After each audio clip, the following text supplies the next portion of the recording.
qui. Rimessa lunga per il Vicenza, palla dentro, attenzione al Cinelli, il pallone poi sbuca per Zonta e il Vicenza si porta in vantaggio con l'ex primavera dell'Inter al minuto 26, Virtus 0, Lanerossi Vicenza 1.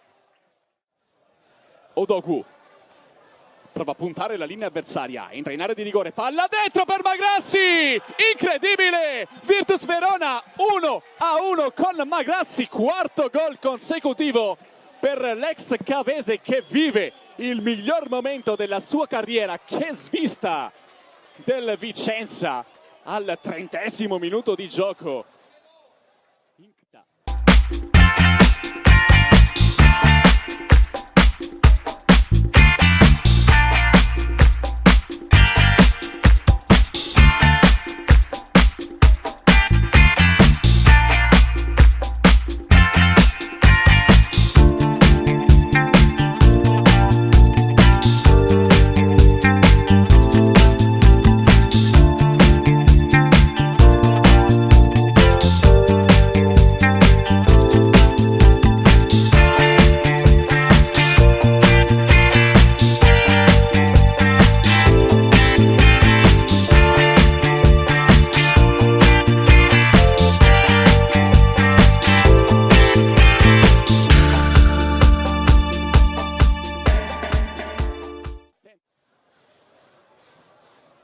Marotta da fuori!